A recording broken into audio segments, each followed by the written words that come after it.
उपराष्ट्रपती आणि राज्यसभेचे सभापती जगदीप धनखड यांच्या नकलेवरून देशातलं राजकारण तापलंय। यावरून आता भाजपनं आक्रमक भूमिका घेत विरोधकांची कोंडी करायला सुरुवात केली आहे। इतकंच काय, पंतप्रधान नरेंद्र मोदी सुद्धा या वादात उतरलेत। पाहूयात हा रिपोर्ट। उपराष्ट्रपतींच्या मिमिक्रीवरून राजकारण तापलं।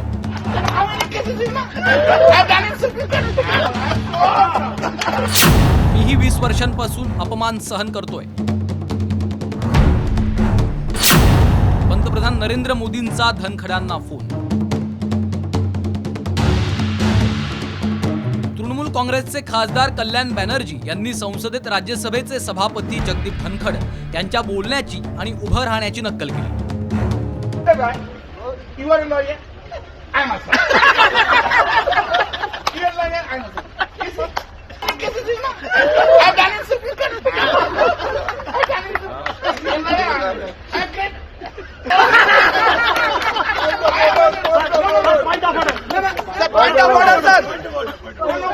You, Mr. Gandhi, you must understand. Lok Sabha. You must understand that Ahmed is very straight.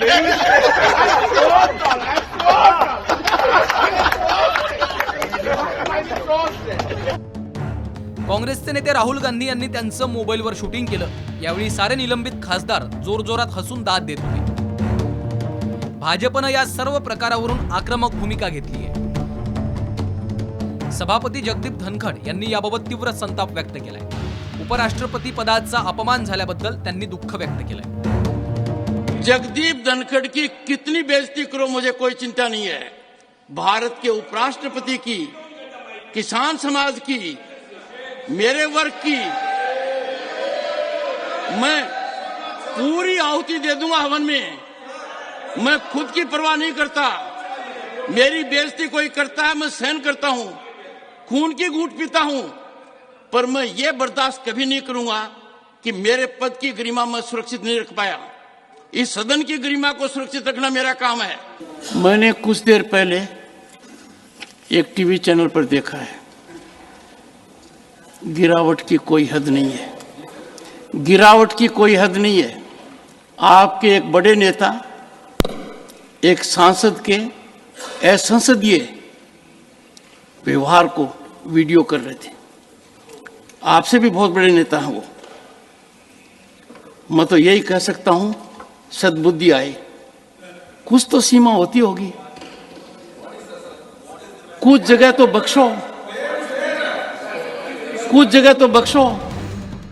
उपराष्ट्रपतींच्या मिमिक्रीवरून राज्यसभेत मोठा गदारोळ झाला। प्रश्नोत्तराच्या तासात भाजप खासदारांनी उभं राहून मौन बाळगलं।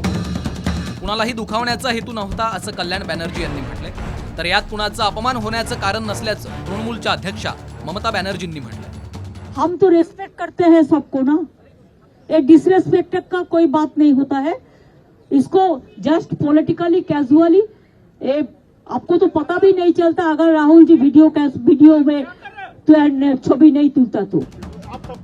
याच मुद्द्यावरून पंतप्रधान नरेंद्र मोदींनी उपराष्ट्रपती जगदीप धनखड यांना फोन केला। आपण सुद्धा गेल्या 20 वर्षांपासून अपमान सहन करत असल्याचं मोदींनी धनखड यांना सांगितलं।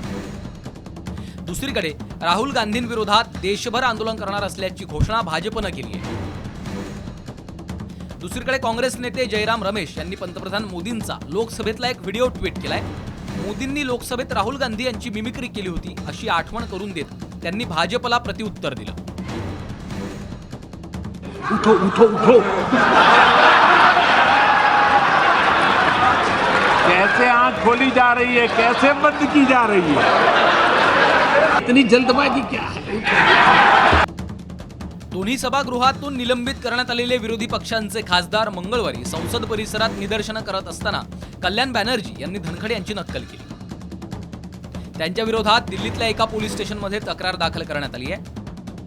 13 डिसेंबर रोजी संसदेत घुसखोरीच्या मुद्द्यावर गृहमंत्री अमित शहा यांनी निवेदन देण्याची मागणी विरोधी पक्ष करतायत। या गदारोळामुळे विरोधी पक्षाचे 141 खासदारांना 19 डिसेंबर पर्यंत निलंबित करण्यात आलं। त्यापैकी 107 लोकसभेचे आणि 34 राज्यसभेचे खासदार आहेत। परिपत्रक काढून निलंबित खासदारांना संसदेत जायला बंदी घालण्यात आली आहे। परिपत्रकानुसार खासदारांना चेंबर, लॉबी आणि गॅलरीत प्रवेश मिळणार नाही.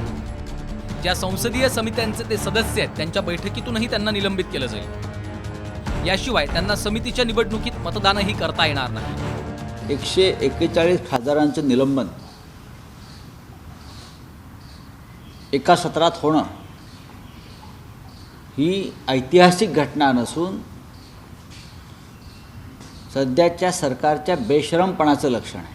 प्रधानमंत्री मोदी आणि त्यांच्या अंधभक्तांनी लोकशाहीच्या पवित्र मंदिराचं स्मशान केलेलं आहे. भविष्यात 2024 साली कदाचित तुमच्यावर निराश आणि वैफल्याने ग्रस्त व्हायची वेळ येईल, हे स्पष्ट झालेलं आहे. तब्बल 141 खासदारांचं निलंबन करून भाजप सरकारनं रेकॉर्ड केलाय.